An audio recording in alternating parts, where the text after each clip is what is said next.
Straight ahead on CCX News, DACA drama. We meet a New Hope resident whose future is in political limbo. Plus, could it be a clear solution to improve an impaired lake? We'll show you what's happening to a lake in Maple Grove. And a reason to sing and dance, the celebration in Plymouth that drew hundreds of people. CCX News starts right now. Hello, everyone, and thanks for joining us. A New Hope resident is caught up in the DACA debate. DACA is the immigration policy approved under President Obama, which now could be changed under President Trump. Erik Nelson joins us now with more. Erik? Yeah, Alex and Mike, Jocelyn Hernandez is smack dab in the middle of the DACA drama. Her parents came to the U.S. when she was 11 months old, but if DACA protections go away, she could be deported back to Mexico. This is my home. This is the only place that I've ever known. So it's a weird place to be in, where you are not from here and not completely from over there. If I were to be deported and I go to Mexico, I wouldn't know what to do. That's not where I'm from. That's not where I grew up. Those are not the customs that I have. Hernandez is currently a student at Augsburg College. She's a Cooper High grad who spent 2 years at North Hennepin Community College. Hernandez can only hope that something is done for DACA residents to keep them in the U.S. permanently. But for Hernandez and other so-called dreamers who grew up in the States, deportation is possible. It's the elephant in the room and creates extra stress. It's constantly in the back of my head that I'm going to school, I'm going to work, I'm planning my entire future in a status of limbo. You're not really sure what's going to happen. There's no guarantees. It's really hard to keep going. Hernandez says she is in a horrible situation and believes this is a pivotal time for people to come together to try and make the U.S. better for everybody, not just DACA residents. Alex and Mike? All right, Erik, thank you. Well, meanwhile, Brooklyn Center schools are showing their support for immigrant students. In a statement on its website, the district voiced support for the DACA program, saying, quote, "We join with leaders across the country in asking Congress to act quickly to pass legislation to protect the DACA provisions so our students and families don't have to live in fear." The statement also includes resources for legal aid. Brooklyn Center's superintendent said the district issued the statement after receiving calls from nervous parents. The real message that we wanted to give was, regardless of, for students and families, regardless of your immigration status, you're valued members of our community. We're committed to you. We're committed to your family, and commitment to their education of their children will not change. In Brooklyn Center, 30 different languages are spoken among the 2,500 students in the district. Minneapolis and St. Paul public schools also issued statements similar to Brooklyn Center's. Well, Congressman Erik Paulsen is asking constituents on how he should handle DACA protections. Paulsen sent an email to those who subscribe to his email newsletter. And Paulsen asks whether Congress should pass a long-term solution so individuals covered under DACA can remain in the United States. There are an estimated 6,200 undocumented youth in Minnesota. Tips from the public helped Brooklyn Center police arrest a robbery suspect. Photos released by police show the robber, who police say held up the Family Dollar store on 57th Avenue on September 4th. The man had a firearm and pointed it at a store employee. No one was hurt in the incident. Charges are pending. Maple Grove's Fish Lake Regional Park is considered as one of the prized parks in the Three Rivers Park District system. But 9 years ago, the lake found itself on the state's impaired waters list. And as Delane Cleveland reports, big things are happening this week to help improve the water quality in Fish Lake for years to come. Living on the lake, the best part of it is actually just looking at it, seeing all the animals and the birds, and then of course getting out on it and in it is a big part as well. Fish Lake in Maple Grove has plenty of attractive features, along with opportunities for fishing and recreation. Nancy Greenwood has lived on the lake for 36 years. When the kids were little, it started out with a speedboat and skiing and all of that, and now we've graduated to a pontoon. But for all of the lake's positive features, there's one glaring fact that you likely won't find in any local real estate guide. When you look closely at it, and especially this spring and then later in the summer again, you just have all this green algae on the top to the point that you would not go in the water. The green algae is the result of too much phosphorus in the lake. The phosphorus that is within the lake itself, it got here from years and years of watershed loading. These nutrients ultimately come from the watershed. And as the years progressed, the water quality worsened. The algae need phosphorus to grow, just like your lawn or corn or anything else. It's a nutrient. Now, John Holtz and his crew have been tasked with stopping the phosphorus and the subsequent algae growth. In this lake, a lot of that phosphorus is coming from the bottom sediments. So it's accumulated over time. It's built up in the mud in the bottom of the lake bed. The process involves treating the lake with a chemical called alum. By launching a barge onto the lake and spreading the alum on the most affected areas. It has drop hoses that come down and the alum is ejected below the water surface. It quickly mixes with the lake water and forms the flock here that you can see, this kind of whitish green substance that's just below the water surface. The chemical then covers the bottom of the lake and keeps the phosphorus from coming out of the mud. I think around 50% of the entire surface area of the lake is being treated, which is about 120 acres or so. Treating that water requires 95,000 gallons of alum. The hope is that this will help lead to better water quality. Well, we're just really excited to hopefully by next spring see an increase in the clarity in the water. Delane Cleveland, CCX News. The project cost $300,000, with much of the funding coming from the Minnesota Board of Water and Soil Resources. A second treatment of Fish Lake will occur in 2019. In Plymouth, a celebration of a new future for a well-established school. Okay. 1, 2, 3.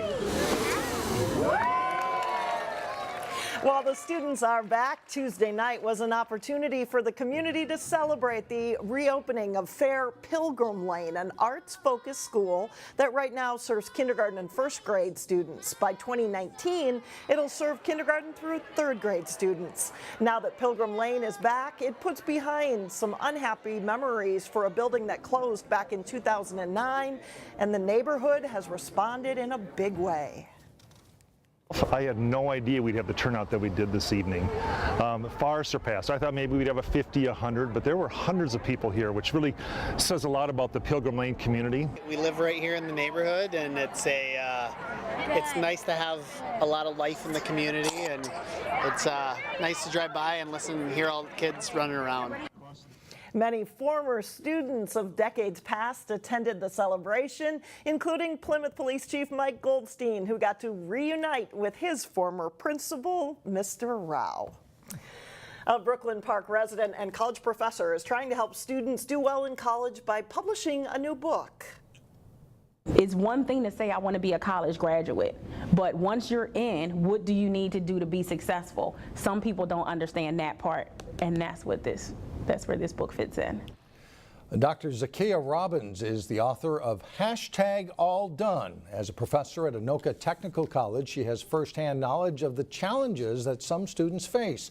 And she says students can avoid pitfalls by being prepared, prioritizing, and building up a support team before things get out of control. There are people on campus that are designed to help you. You just have to know who they are. And I suggest people do that immediately. As soon as you walk in the door, identify who your crew is or who your team is to help you along the way. Although the book is geared toward college students, Dr. Robbins says anyone can benefit. You can find #AllDone on Amazon. Still ahead, one of the most memorable occasions and also one of the most expensive. Up next, we head to Osseo for tips to save on wedding expenses. Plus, later in sports, Maple Grove looks to end a long streak in their volleyball match against Osseo. But first, feeling more summer-like, 80 and mostly sunny on Thursday. Every year, Hennepin County releases a coupon book to call attention to earth-friendly businesses. The Choose to Reuse coupon book this year features one Osseo business that tries to save people money in a field where expenses tend to add up quickly. And today in Money Savers, reporter Shannon Slatton introduces us to Osseo's Bridal Aisle Boutique and Consignment Shop.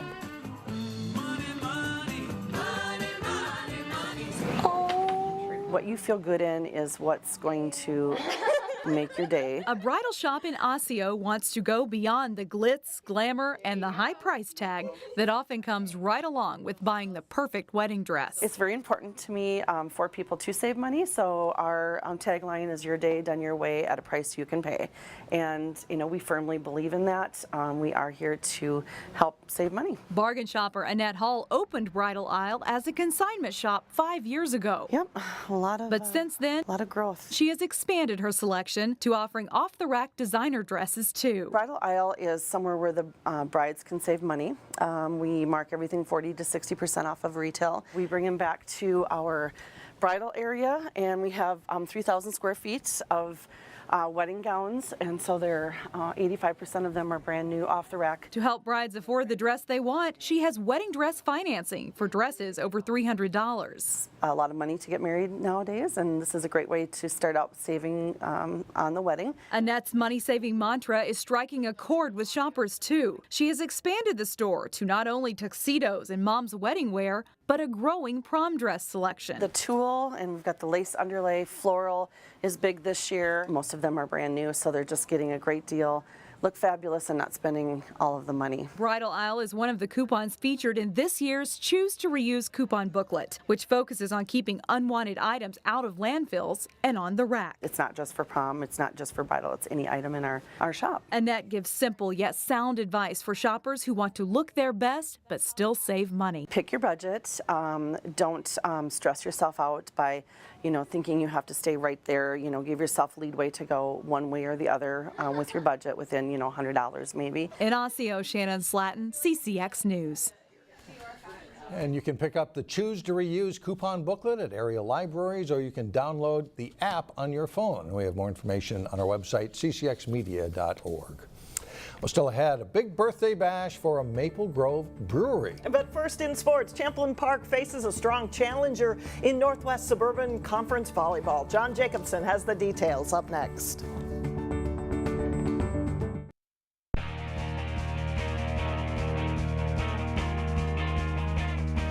I'm John Jacobson with sports. Champlin Park has become a volleyball power over the past few years. Rebels look like a team that could play in the state tournament for a 4th straight year. Tuesday night, the Rebels hosted Elk River in a big Northwest Suburban Conference match. Highlights from the first set. The Elks blocked the first attack from Emma Schmidt, but the Rebels reset, and Schmidt gets the big swing and kill. Rebels up 17-11 in set 1. Schmidt and Izzy Ashburn both set and hit for Champlin Park this year. Ashburn delivers the kill here, and the Rebels win set 1, 25-20. Set 2 with the Elks serving. The pass goes from Schmidt to Ashburn, who sets outside to Jordan Stalpas for the kill. The Rebels build a 7-point lead at 17-10. Then the pass to Schmidt, and quick set in the middle goes to Sammy Hilly for the kill. Champlin Park wins the second set 25-19. They're up 2-0. Set 3 and more from the Rebels. The Elks set the ball outside, but Hannah Prasky and Brianna Buffington get up to block the attack. Champlin Park is up 12-9. And Stalpas delivers match point with an ace serve as Champlin Park beats Elk River in 3 sets. It's a different look for the Rebels this year. It's working. We came together because we had our new lineup, and it was a much different position-wise for everybody, so I think everybody stepped up in their own part, and we all came together really well. Also in the Northwest Suburban, Maple Grove is playing very well this fall. They were looking to end a lot of years of failing to beat their arch rivals. Big crowd on hand at Osseo to watch the Orioles and the Crimson. Set 1, Osseo sophomore Lindy Ojuri putting down the kill for the Orioles. Paige Hinsey answers with a kill for MG and a 24-16 Crimson lead. Maple Grove takes set 1, 25-17, the kill from Skylar Gray. Set 2, Osseo's Hannah Carmen gets her team fired up with a big block. But Maple Grove builds a lead again. Hinsey floats a shot over the defense, and it's 22-16 Crimson. Then on set point, a wild sequence ends with Annika Peeler putting down the overpass, and Maple Grove takes it 25-19. Set 3, back and forth. Kate Achenbach with the point here for Osseo. Alexi Preed gets the kill off the blockers for MG. And Kelsey Seelock for Osseo will rocket it home for a kill here for the Orioles, and they stave off a few match points. But Preed ends it with a big kill, and Maple Grove gets the sweep. It's the Crimson's first win over Osseo in volleyball in 14 years. It is unbelievable to finally beat them. It's been 14 years. I remember watching as an 8th grader being like, I want to beat them so bad because it was just like a dream I've had forever, and now we beat them, and it's unbelievable that I got to play the whole time, and it was so crazy, and the team really pulled it all together. It was the team that did it. There's some good competition in Tri-Metro Conference boys soccer this fall. Brooklyn Center hosted one of the top teams in the league when they took on the Islanders from De La Salle. First half, De La Salle's Chris Cuccio gets around the BC defender, creates some space. He scores his second goal of the match for a 2-0 Islanders lead. Centaurs cut it in half on a penalty kick goal here from Simeon Dotson, and it's a 2-1 game at halftime.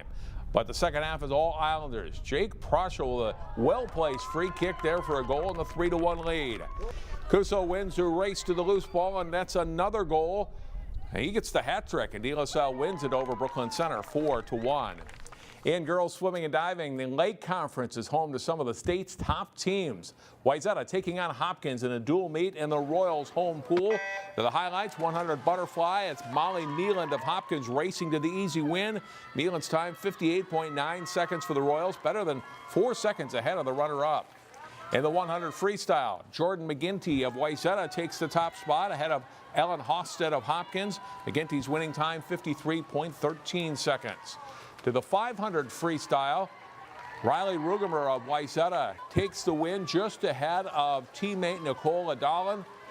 Rugemer's time 5 minutes 35.59 seconds. The 200 free relay goes to the Trojans. Anchor Cindy Zhao finishes. Wayzata wins in a time of 146.55. Meelan picks up another win for the Royals in the 100-yard backstroke, but it's Wayzata winning the meet over Hopkins 99-82. And that's all for sports. Mike and Alex, back to you. All right, John, thanks. Up next, a brewery birthday celebration. And what's on tap at OMNI Brewing when we come back? It's a birthday celebration that'll be sweet and a little sour. The guys at OMNI Brewing are celebrating 2 years in business with 3 days of activities and releasing 4 new beers. The new frothy selections include a seasonal ale, a couple IPAs, including one called the Raspberry Milkshake IPA, plus the brewery's first foray into sour beer called the Sour One. The celebration also includes food trucks, musicians, and music and local comedians. Plus, we're told that Nadia Cakes will be making beer-themed sweets, and the fun starts on Friday. That's it for us. See you tomorrow.